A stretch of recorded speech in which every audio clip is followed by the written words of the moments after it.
Hello Airfix fans, welcome to this very special episode of Sprue Talk. Why is it special? Well, I'm joined today by Joe, who you may know on Instagram as That Spitfire Bird. Joe, welcome to Sprue Talk. Hi, thank you for having me. That's right, and I'm also joined by Chris, designer who you may have seen because he designed the wonderful 1/24th scale Spitfire. Thank you. Thanks for joining us. Not at all. It's going to be good fun. And the reason this is a special episode is because it's going to be all about the Spitfire.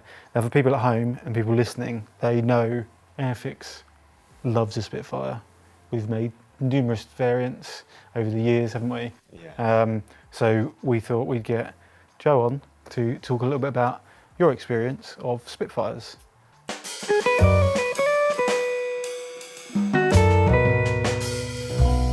It's a relatively recent thing. I can't pinpoint when the fascination started. I wasn't brought up with anything aeronautical particularly, hence I thought I was probably adopted. But it probably as a young teenager I got fascinated with World War II and aircraft in particular. And always obviously loved the Spitfire, but obviously it was always something you saw from afar or at an air show or a museum. And it wasn't until I went to, I think, an air show at Duxford, 2015, I think, was a Battle of Britain anniversary air show, that I saw a sign for Spitfire flights. And my little ears pricked up and I thought, oh, yes. And I sort of said to my dad, who's my wingman for the air show, that that's what I'll be doing for my big F-word birthday. And he was like, yeah, whatever. So I did end up doing that in 2017 and treated myself to the once-in-a-lifetime Spitfire experience.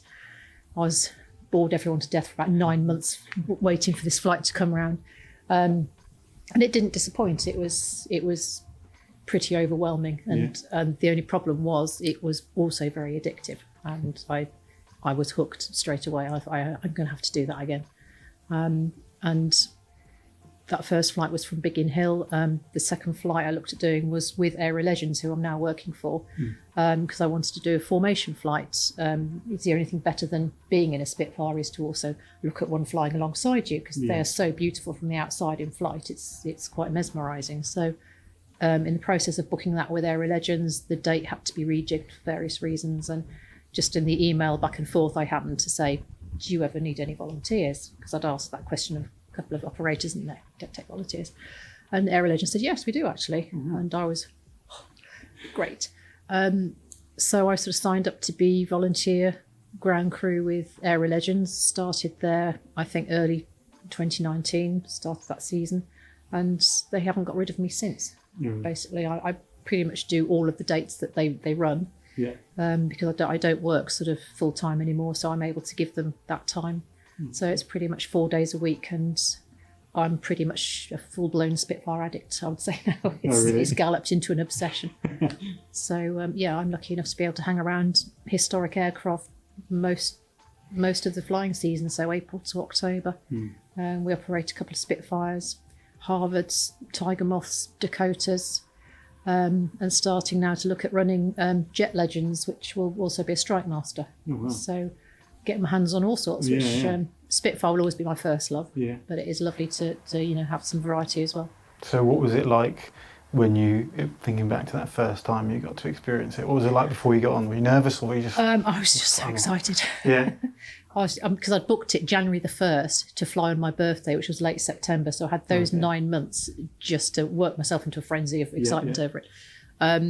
But yeah, that first flight I remember was overwhelming. You don't really, I don't think, I've obviously flown in other aircraft, but it's not the same. It's that the peculiar, the smell, the looks, the history. You become really aware of, wow, those pilots were looking at the White Cliffs just like I'm doing now, only they had an ME 109 behind them and their pants were probably on fire. How did they do this? You have a real newfound respect. I mean, I respected these boys anyway, but having now done that, I was like, how the hell did they do it? 'Cause it's so physically demanding and emotionally. I mean, I wasn't in combat, but it was just the emotional side of it, which I now understand because I strap customers into the backs of Spitfires and I understand what they're going through, because quite often they'll taxi back onto the line and you go to unstrap them and grown men are in tears. Really? I think, I know where you're coming from. Do you think that's the aircraft itself, or do they have sort of connections to it? It's a mixture of things. I mean, probably they are slightly different to me because I've never been a small boy, so I never grew up with Airfix. And a lot of them obviously have made the models when they were little, and they've grown up loving the Spitfire, and it's always been their dream. And that they are overwhelmed. The same sort of thing. They're overwhelmed by the whole experience and the history behind it, and it's something they never thought they would be able to do. It's only been possible the last few years, relatively. So it is a huge day out, really. It's and something the Spitfire smile lasts for weeks after. Oh, really? So, yeah, it is a thing. And so, obviously, Chris, you designed the 1/24th scale Spitfire that we've got in front of us. Usually during the kind of research process, you'll get a chance to go and see the aircraft, but you did it during lockdown, unfortunately, right? This is one of the few projects I've done, actually possibly the only project I've done, where I didn't actually see one during the project. I've had obviously chances to go visit Spitfires in the past, and there's one down the road at Manston, too far, so I've been to see that a couple of times. But because of COVID and lockdown and working from home and all those sorts of challenges, didn't actually go see one in the flesh. But there's so much information out there about them that actually I didn't feel a lack for to be able to design it with. There was plenty of data and things that I could use, even if I didn't collect it firsthand. There's still so much out there. So what was your starting point for that then? If you hadn't scanned it, what's the... Actually, the starting point is partly some data we had of the Mark V, because the 9 was a sort of quick... they needed to upgrade a plane quickly to continue sort of applying pressure. And so they adapted a bunch of Mark Vs and put a much bigger, more powerful engine on there. So everything kind of from the firewall backwards, I could use the Mark V data and obviously scale it up, at least as the basic shape. And then from the nose forwards, we had a different set of what we call an offset table, which is essentially just a bunch of coordinates. And so from this bunch of coordinates, I managed to plot out all the cross sections and make the edit there. I did go through and check. We had the offset tables for a complete Mark 9, sort of checked everything else to make sure like I was definitely not just assuming something, and it kind of matched up. So that was the starting point, was just dot to dot, really, drawing lines and then merging them together. And then, like you said, there's so much information, there's so many videos, so much historical context that you can take from to kind of build from. I think that's part of, like as you're saying, Joe, like people have an emotional connection to this aircraft, even if they haven't necessarily, like probably haven't touched one before or been one before, but they are. It's what it represents, isn't it? It's such a, So and I think the amount of information out there is only because of how it represents the sort of moment. It also helps that they look like a work of art. Utterly stunning aircraft. You can see them in front of us there. And so even though you didn't get a chance to sort of stroke a Spitfire in the research period, have you sat in one? I have in the past, yes. I have got to. Just from other research trips at Hornby, a little bit of a perk. You kind of like, oh, do you mind if I jump in that one? Because, you saying about the experience there of sitting in it. Now, at Duxford recently for the when we announced the Spitfire, I got a chance to sit in one, and I'd never been in any aircraft, military aircraft, and it was a really, really eye-opening experience.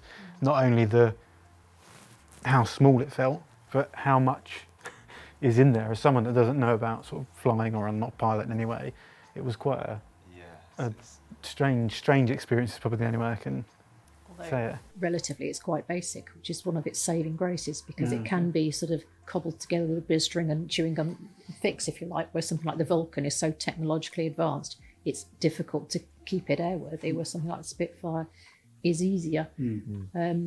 Although, technologically advanced for its day, definitely. Do you find, obviously, like we've only sort of just got to sit in them once or twice, perhaps, but you've got to kind of sit in and work around it so often. Does it ever get boring? Like, is there something? Cleaning gets boring. So, like the the newbies sort of get the jobs like cleaning the oil from underneath. They're always very oily underneath. Cleaning oil off their backsides, the bottom of the tails and that sort of thing.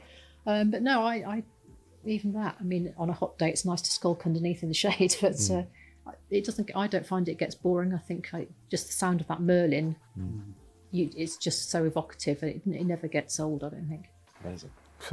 So what do you think it is about the Spitfire that makes it so iconic? We kind of touched on the history of it, but what makes it? I think it's what it symbolises. I mean, obviously that's all been condensed into the Spitfire, where really the title should also be held by the Hurricane, and really the whole Battle of Britain war effort was a huge team effort. But it seems to have all been concentrated down onto the Spitfire that sort of holds that respect for the freedom and the sheer bloody determination against the odds, wasn't it? To not be bullied and just heroism. Going to face that umpteen times a day, knowing you're massively outnumbered, just against the odds, just fighting for what you believed in. I suppose it stood for a lot. And why personally for you is it Spitfire? I'm sure you love other aircraft, but what in particular do you? Well, the reasons I've just said, really. I think it's the history. I mean, I do like a lot of World War II aeroplanes, but that one in particular, I think, just looks so nice. It is a work of art. Sounds fantastic. Yeah. And has that battle pedigree, I suppose, doesn't it? I mean, I also love the Hurricane, which is often less talked about, obviously. And the two couldn't have done without each other. So they're both workhorses of World War II, but obviously the Spitfire's slightly prettier. And we were talking before about your Instagram account and that you started that in lockdown, is that right? Yes, yeah. And now, because that's got to be, 2 years, and you've gone up to 30,000 subscribers, which is really good for such a relatively short time. Yes, despite Instagram not liking me. Yes, it was a friend of mine who I flew with, I think, one January, because I have to sort of have a flight midwinter because I get desperate to get in the air. We had a jaunt down to Kemble in a Piper Pier 28, I think it was, and he said, you've got a load of photos, you should start an Instagram account. And I was like, what's Instagram? Don't know anything about it. And he actually offered to edit one of my Spitfire flight videos for me, and what I hadn't quite realised at the time was that he has a YouTube channel and Private Pilot Vlogs, I think it's called. So he released my video onto his channel for VE Day. It was the anniversary of VE Day, that May 2020. And he said, I'll plug your Instagram account if you want to. I was like, oh my God, I've got 12 hours to set it up.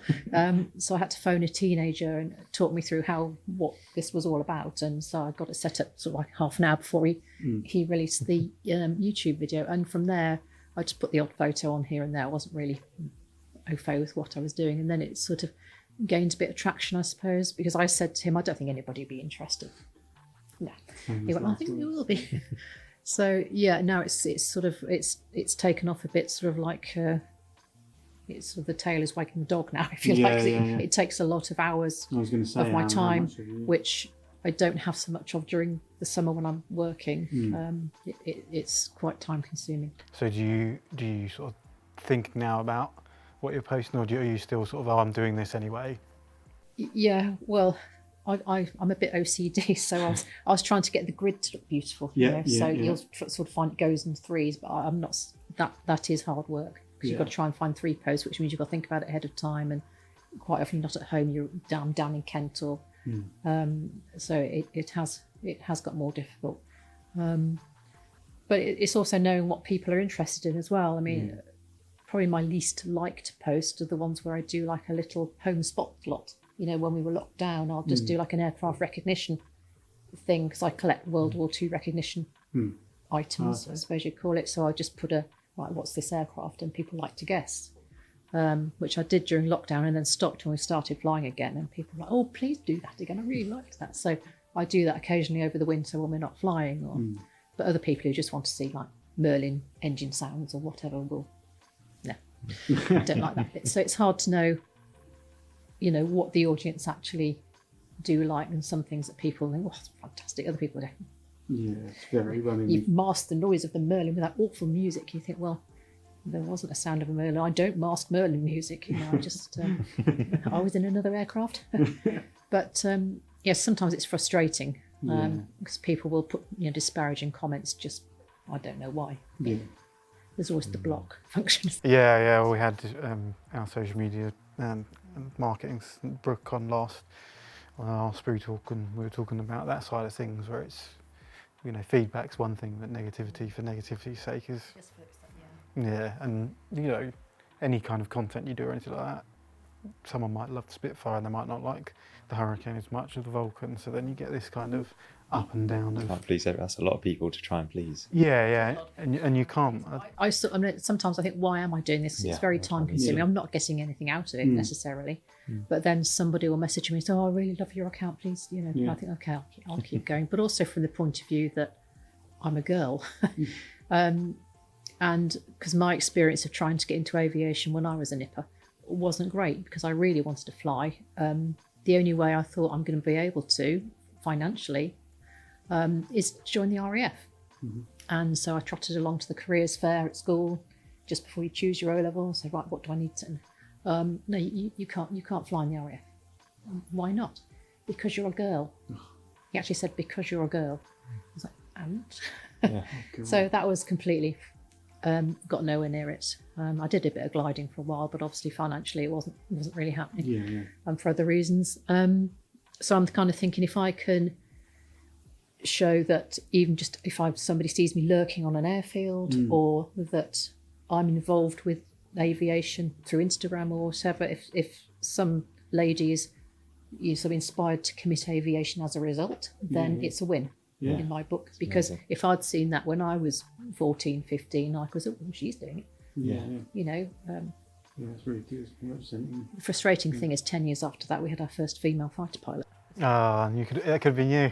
I wasn't not pleased. So when did you start flying? What was that? Well, I'm not a pilot. I never got my licence. Like I say, I did do a lot of gliding when I was sort of 14, 15. So I was sort of on course to get a pilot's licence before I got a driving licence, in effect. But in those days, you couldn't go solo till you were 16. Right. And I was ready at 15. I mean, you can do it at 14 now, but in those days it was 16. And I would have had to hang around on an airfield for another year, which I'm not sure my parents were keen on, because obviously they were having to ferry me backwards and forwards and pay for it. And I think they would prefer me to study for my O-levels than hang around an airfield. So that sort of slid off to the side. And during that time, my instructor got himself killed as well, which didn't help. So I was kind of thinking, well, what chance have I got if that can happen to him? Then, so I sort of came back from it for a while until probably my early 20s. I tried again to get back to the gliding. But at that point, I'd just bought my first flat, and mortgage rates were like 15% in those days, back in ancient history.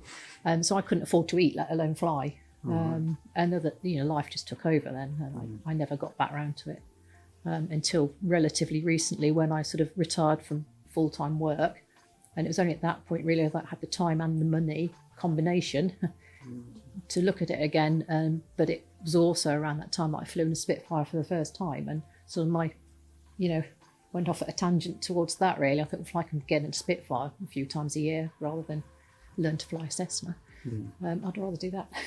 So I never got round to actually flying myself, but I quite like to be chauffeured. So it's all good. And so what you do with what's the name? It's an experience sort of day for people that want to come and. Yeah, it's passenger flights, customer flights. So we have a 2-seat Spitfire called Elizabeth, Mark 9, converted into 2 seats. She's quite a historical Spitfire herself. She was shot down over northern France in 1944. I think she downed 2 Me-109s, and then the following day, virtually a couple of days later, got shot down by an FW-190. And the wreckage lay in northern France for some years until Aero Legends rebuilt her.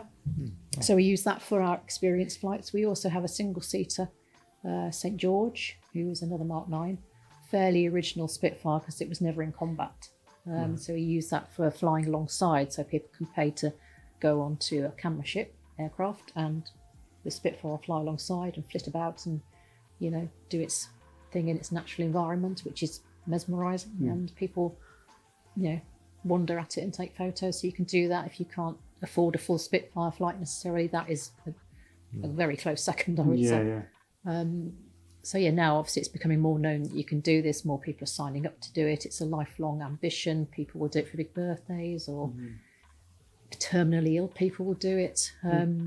We have some veterans or people, oh, my dad used to fly Spitfires, and it really means something to them. Something else we do is we fly the Harvard. We've got 2 Harvards, so quite often a friend or a family member will go in the Harvard and film their loved one in Spitfire, which is also really quite fun. cool. Yeah. So yeah, great customer experiences. It's all about the customer experience. So we just get involved with, you know, rolling the aircraft out of the morning, making sure they're clean, that you've got all the equipment, the parachutes ready, the cameras plugged in. We do refueling, safety briefing, strapping people in, you know, putting them at ease, making sure they understand everything, and sending them off. And when they taxi back in, obviously unstrapping them, drying their eyes. And you've got all the photo shoot with, you know, all the family, and the pilots will chat to you, and it's, you know, it's quite an experience. How does it feel for you kind of being a part of that? It's great because it's happy customers. Yeah. It's not like dealing with moaning people all day. It's they're excited, they're happy. It's nice to be a part of, you know, making the dream come true, isn't it, really? At least for me.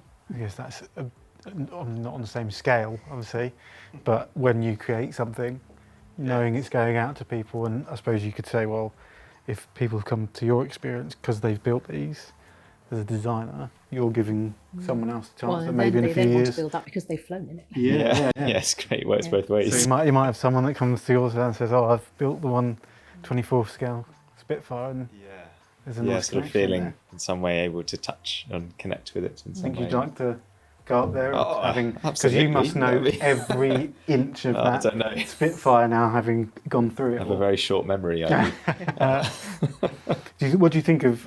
Obviously, this is Yeah, I a think that's really cool. prototype, considering you've Yeah. seen the real thing. I think it's pretty realistic. I think the only thing I said to you is our Mark 9's got the slightly, haven't got the Mark 5 tails. They've got slightly Pointier pointier rudder. tails. Yeah. Pointier rudders, pointier. It's technical Technical word. But Yeah. otherwise, I think that's spot on to what I would work with. Do you have a favourite Spitfire Oh, gosh. variant? And I've asked That's a like few people asking that. about Yeah. your favourite child. Well, obviously Elizabeth is one I work with a lot, and Georgie, her sister, St George, Aero Legends too, are favourites. But I mean, there's all sorts that I like for different reasons. I mean, I've been in other 2-seaters, obviously my first, MJ627 from Biggin Hills, Canadian Regiment Spitfire, who shot down an ME-109 on my birthday, which is why I chose to fly her. So that was a significant date for both of us, old girls. And Gilda, who flies out of Goodwood, I've had flight with her. PV202, I've had a flight in that one. She is one of the original Irish Air Corps Mark 2-seaters that Vickers converted back in 1946. So the original order was from the Irish Air Corps, and they built, I think it was 8 2-seaters, Vickers did, and they went over there. And PV202, or Charlie Alpha as we call it, is one of those originals, as is MJ627, I think. Well, no, she wasn't. I lie. And PV202 was. So, you know, I like her for that reason. But then the single seaters, St George, there's ours obviously, there's a Silver Spitfire I'm a little bit in love with, got a girl crush on. And MH434, which is obviously flown by Ray and Mark Hanna, which is one that a lot of people will know, it's quite a famous Mark 9. I like the Mark 5s. It's got the Mediterranean colours on, the JG891 that's at Duxford. It's another pretty one. So I guess I should have asked which one don't you like? Exactly. I mean, I like them all for different reasons. Yeah. Why then? You've named obviously a lot of different Spitfires. Why are they generally female names? Is there?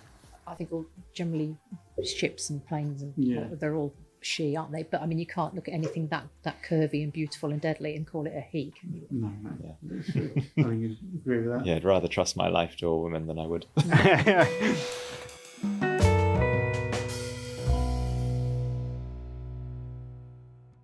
But yeah, I think some of the most emotional experiences or interesting ones for me are the historical ones, where we had an old chap come down to Headcorn once who'd actually crash landed a Lancaster at Headcorn back in the day, and he was talking us through his experiences of bailing out, and he was involved in the Long March, between concentration camps, and wow.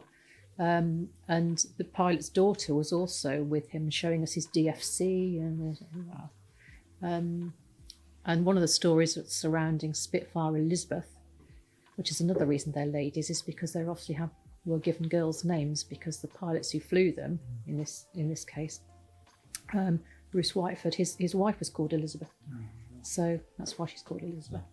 But she was shot down over northern France, and the pilot, Jimmy Jeffrey, managed to bail out, and a 15-year-old French lad saw this happen, and he managed to find the pilot, who was alive, concussed, and he hid the pilot in the woods, because obviously the Germans were looking. I think him and his family managed to hide the pilot, and eventually managed to smuggle him back to the French resistance, who got him back home. Wow. To fly another day. But this 15-year-old French lad was actually at our Headcorn Air Show a couple of years ago, now as a 90-year-old. Wow. And we flew him in the back of Elizabeth, which is the very same Spitfire he saw shot down. Oh, that's incredible. So, That's yeah, it was on the news, and it was an amazing story.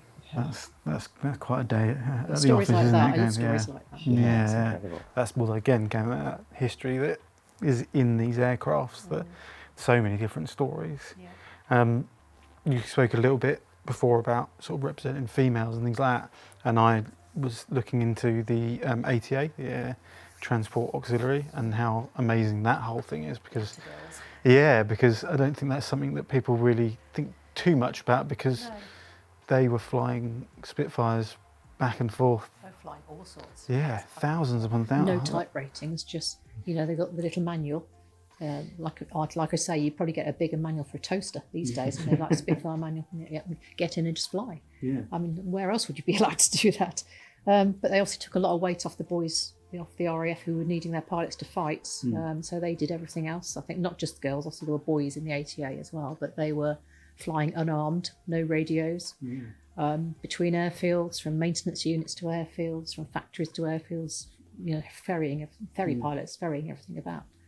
But these girls were brave, I would say. They've got, like I say, no radios, no armament. I think Mary Ellis actually said, I did encounter an ME-109 over southern England as I was ferrying, and I was unarmed. I just had to make sure he could see me, and make sure he could see that I was a girl, so he didn't hopefully shoot me down. And he didn't. He just sort of clocked her and went past, and she was like, wow. But yeah, it's probably the first time, probably ever, that women actually managed to get equal pay for equal work. And after the war, they went completely backwards, and we're still not back to that now. No. So they were pretty pioneering in doing a man's job and being paid a man's wage back in the day. Amazing pictures of them. Doing it with minimal training. Yeah, as you say, minimal just training and minimal equipment, really. trusting their gut. Yeah. And even the RF boys, I think there was one story, I can't remember which lady it was, but she flew down from way up north, Lossiemouth or somewhere, really bad weather, bad fog. Even all the RAF stations were grounded because the weather was that bad, and she just happened to fly in, and the boys were like, where the hell did you come from? She went, I've just flown down from Scotland. They were, how the hell did you do that? So they really Incredible. did have balls of steel, if you like. They were brave ladies. We were trying to just work out whether, because obviously they were going back and forth, ferrying different routes and things like that, whether those females would have probably flown more Spitfires maybe than some of the army men, because maybe, yeah, because they weren't being probably shot down as often. Hopefully. But yeah, I mean, there's a Mark 8. It's Mark 8 I particularly like, 'cause it's signed by Mary Ellis. And I don't know if you ever saw Spitfire, the feature documentary that came out about 3 years ago. Just before she died, she was in that, and Maxi Gainser flew in the Mark 8, flew it in for her, and she watched it come in and signed the door. Amazing. Amazing. We've got some more interesting questions here. Do you have any rituals or anything that you do before you go up or when you come down? Any sort of... I always say hello to them. Yeah. because I think they have little personalities. It's a bit, well, old aircraft in general, but I always say good morning to Elizabeth and say hello, how are you? And Parky, one of our pilots, Anthony Parkinson, he will always, if you watch him, he sits in the front, obviously, and as he taxis in, engine off, and he always go, well done, little girl, every single time. And yeah, a lot of people will ask, oh, could I give her a kiss and get out? Or it is like she's a living thing. Yeah, it's like respect, isn't it? Yeah, for it's that, respect, yeah. And do you have any rituals before you before you design anything? No, we need to You're going to starting. Have a coffee. Yeah, have a coffee. If you could describe your job and what you do in one word, what would it be? on the spot there. One word. It would either be exciting or interesting, I think. Yeah. That's the same for you as a designer. As a designer. Fortunate. Yeah. Perhaps. Well, it's quite funny you say it, because I was thinking that at home, or anyone listening, they're going to be thinking you've both probably got dream jobs for them, designing model, Airfix, and then getting to. I get to play with the real thing. Yeah. Much better. Just sit at a computer all day. Do you feel that when do you feel? I do. I mean, probably less so now than obviously when I first started. I mean, you'd work a day at Aero Legends and you go to the pub after, as you do. And I'm sitting, between Charlie Brown and Anthony Parkinson, and you think, crikey, how many boys would give their right arm to be sat where I am now, talking to two famous, warbird pilots, really. So you get to meet a lot of the people in the industry, and it becomes sort of, in a way, normal, but you're also conscious that you're very lucky to be there and take full advantage of the experience, really. Like I say, when you're working an air show and you're standing on that flight line and you've got 17 Spitfires starting up next to you, it's amazing. Yeah. What does it feel I like? don't take it for granted. Sort of mentioning earlier about the experience, but like when you get to work and go into the hangar, and what's the first thing that? Yeah, it's the smell, isn't it? It's I'm home.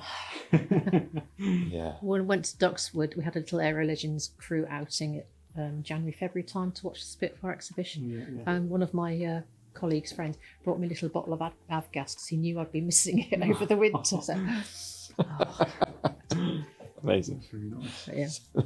I like just walking into it and just getting that hit of the oil and the avgas and of the hangar. Yeah. Is there anything you'd like to ask Chris, who obviously designed a Spitfire, having now had the chance to sort of look at it? No, just when can people get their hands on it? I suppose what everybody wants to know. Yes, I think Still ironing out the kinks. still ironing out the kinks. Yeah, we're actually next week the next set of test shots with some edits will arrive. There'll probably be one more round of little tweaks, would be my guess. Obviously, hope not to, but just sort of from experience, know that it's likely to take a little bit longer. But we're nearly there. It is near, the plastic bits are nearly ready. And then, so a few more months. I'm trying to remember. I think it's August. Is it? I think it's later in the year sometimes. A bit later in the year, we like to we want to make sure everything's so top for when everyone gets at home, because obviously it was a very special kit for so many people. Isn't it? we don't want to get it wrong. Yeah, absolutely. Is there anything you'd like to ask? Obviously, as someone that gets to be around Spitfire. Well, there's is there one anything thing I did want to just see if is you might have to sort of fit it in earlier in the edit. But you mentioned that growing up there wasn't like a family influence of sort of aviation enthusiasts. So just wondered, what was it that what was your first kind of memory that maybe got you interested in it? Yeah, like I say, there wasn't a single moment where I suddenly had a eureka. I love Spitfires. I think it was a gradual thing, but the earliest I can pinpoint it back to is where my gran lives, my nan. Behind her house there's some fields we used to play in, and I think in the early 80s there was a team digging up a bow fighter out of there that came down, I think in 42. It was on a night training radar exercise from Pershore, I think it was, or Honolly. They're based at Honolly. And it came down anyway, killed both crew, unfortunately, and it was excavated. And I remember sort of trotting through the fields, picking up maybe the odd bit as you do. But I was quite fascinated by that, and sort of asking my nan about it. And do you remember when it came to, oh yes, was hiding under the kitchen table, and it landed probably about 50 feet behind her house. So they were lucky it didn't land on the house. She said, I actually wrote to the pilots' families just to let them know it's a beautiful, peaceful green field, and that sort of thing. I was, oh, that's really nice. But so I think that captured the imagination, and from there I sort of probably developed more of an interest in World War II. Wanted to do it at O level, wanted to do it at A level, wanted to study it. Didn't manage to do it at any of those points. They changed the syllabus just after I chose. I ended up studying Elizabethans. But yes, I think the aircraft in particular captured the imagination at that point. I obviously started becoming aware of more of it. But no, I haven't got any sort of RAF history or anything like that. I wish I had, really, but it would have been easier to get into probably if I'd had some contacts. So I think a lot of younger ladies who I know fly now have got dads who are pilots, or they're hanging around airfields from an early age with family members, which would have been useful. But hey, I am where I am now, and I'm quite happy to be. I found my niche amazing. Eventually. With like-minded weirdos, I'm quite happy there now. Are there any aircraft you haven't had a chance to fly in that you'd like to? I wouldn't mind to go in the Hurricane. It's obviously now a two-seat Hurricane, which is based at, between Duxford and White Waltham. I think I'd like to fly from White Waltham because that's obviously an old ATA haunt. Probably the only other things are things that aren't flying anymore, like Mosquito or Vulcan would be nice, wouldn't it? Lancaster, never get to go in. But I've been very lucky to fly in quite a few. I mean, as a non-pilot, I've been extremely lucky to fly in what I have. 4 different Spitfires and Kiddies now, and Dakotas, a couple of the Harvards, Jackaroo. Have you heard of a Jackaroo? There's only about 2 or 3 in the world, which is basically like a covered tiger moth. Bruxton Jackaroo. Yeah. Anyway, Vampire got to go up in a couple of months back, which is pretty awesome. So yeah, I have been extremely lucky to fly in a lot of older aircraft that many people don't get the opportunity to. So no, I certainly don't take that for granted. And even if I never flew again, I'd be happy to have done the ones I have done. Do you slightly different topic? Do you just get Spitfire related presents now? I bought myself one. This is a piece of Spitfire. Oh wow! Oh really? It's a Mark 1 K9993. It was bounced by an ME 109 over the Thames estuary. Oh wow! Pilot bailed out safely, and that was dug out of a field. Amazing. There is a project called the Dolly Anna Memorial Spitfire, where they are rebuilding a Spitfire Mark II, I think it is, out of all the salvaged wreckage, and the bits they can't use are being made into jewellery. That's amazing. So that's a Spitfire Mark 1. It's a talented chap called Pete, who is on Instagram at Pito Studios, who makes them. Yeah, that's a lot of skill. So it's actually engraved with the Spitfire number. I took it. I took it up in a Spitfire. Right. I think it was last year for the anniversary of the Battle of Britain Day, and I took it flying again. It's the first time it's been in the air That's since exciting. Yeah. 20th of September 1940. Wow. It's the last time it was in the air. You weren't expecting a ring, were you? You were expecting to say, "Oh, I get lots of Spitfire mugs or something like that, or T-shirts." Yeah, fridge magnets and T-shirts. That's like saying, "Do you get a lot of Airfix things?" My sister's very good at making Spitfire cakes as well, I have to say. Oh wow, That's a good skill. Yeah, good skill. Yeah. 2 of my favourite things in one. Yeah. Spitfire cake. What's I not? don't think it'd last very long here. The Airfix team would have Spitfire cake away like that. So, backtracking a little bit to your Instagram account, obviously people at home are probably sitting thinking, "Oh, I'd like to go and have a look." What kind of things do you post on there? Images, videos of? It's like I say, it's difficult to know what people want, Yeah. really, so I just post what I've got. Quite a few videos. It's just, it might be little things of just behind the scenes, like wheeling something out of a hangar in the morning, as a hot air balloon's rising gracefully above you on a beautiful morning head call. There's nothing quite like it in a nice summer's morning.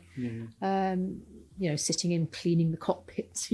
People don't generally get to see a cockpit, maybe, or the high octane stuff where you're doing a victory roll or something like that. Flight video. Yeah, or stuff at air shows, snippets of our air shows that we hold at Headcorn, when you've got like the B-17 or our two Dakotas, which you don't see very often, two Dakotas in formation with a B-17 or anything like that, really. Anything aviation related. I think I mentioned during lockdown when there wasn't much aviating going on, I was doing the home spot slot, where I was just putting up because I've got a few World War II recognition posters and cards at home, and I was just taking photos of them and saying, right, here's a little quiz, what's that aircraft? And they're massively good at it, and I wouldn't be able to identify them, and then that's or whatever. I've never heard of that, but yes, you're right.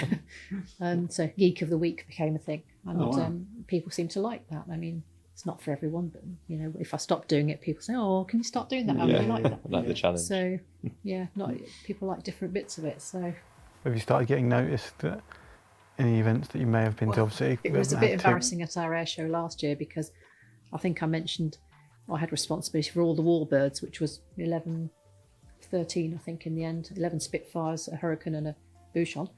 And I was having to drive up and down the flight line in the little Jeeps to make sure we'd got enough space to keep parking everything. And every time I drove down the flight line, you've got people in the crowd saying, "Oi, Spitfire bird." They drive the Jeeps. Oh God, another one. And what was the genesis of the name? I wanted to call myself Spitfire Bird, but the name had already been taken, so I called myself something really ridiculous otherwise, because I had to come up with it in a hurry. Yeah. But there's a song I like by Public Service Broadcasting, which is my theme tune. I thought about that when I heard about you. Yeah. I thought there's a fantastic. I was saying to my wife about it. I was like, that is where my name comes from. Oh, that's amazing. And then a friend of mine on Instagram said, "Why don't you call yourself That Spitfire Bird?" I thought, that's the answer. So I changed it to That Spitfire Bird. I saw them at Dreamland a few years ago. They played a gig, and that was so good. Yeah. Amazing live. I love that tune. Yeah. It's so... Wings, body, tail. All Yeah. Of that. Yes. It's like Mr. Chumley Warner. Yes. You put yourself on the spot here now. Someone listening is going to go, I know what he's...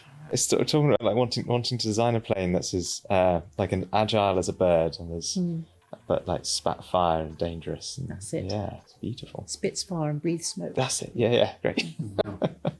Luckily, we can't. We don't have to pay for the. We don't have to pay for the rights to it, because you can't still got it wrong and you're not singing it.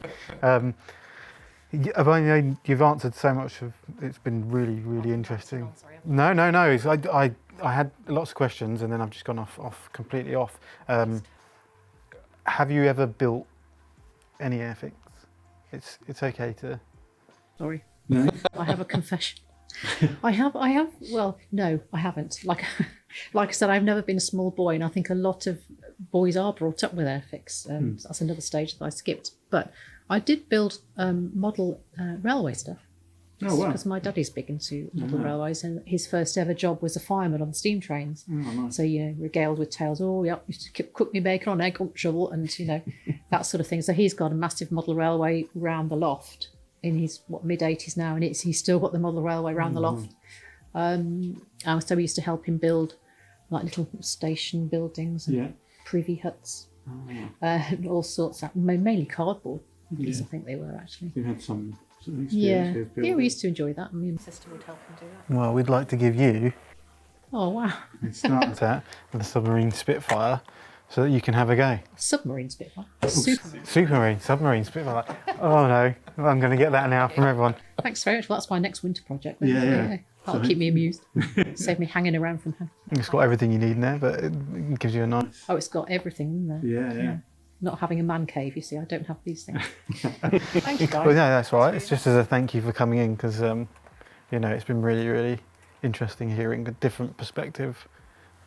We have people that fly things and certain, historical stuff, but hearing someone that's being a part of an experience for somebody and that side of things is, it's really eye-opening. So basically, very lucky. Thank you. And Chris, thanks for joining us. It's been lovely to be here and sit and hear some stories and get to know you. It's amazing. I'm sure. We'll get a chance to have you, hopefully both back at some point in the future, and who knows, maybe you'll be strapping one of us in for an experience up on the Spitfire, although I don't think my stomach would probably do that well on one of those. But if you want to follow Joe, you can you can do on Instagram at that Spitfire bird, where you can see all of her content. Help her keep getting more and more followers and hopefully. Yeah, until Instagram shut me down. And as always, thank you for watching. Like, comment, subscribe. Thanks for listening. If you are listening on Spotify or anywhere else you get your podcasts. This has been a special episode of Sprue Talk, where we've been talking about Spitfires. I've been joined by Joe and Chris.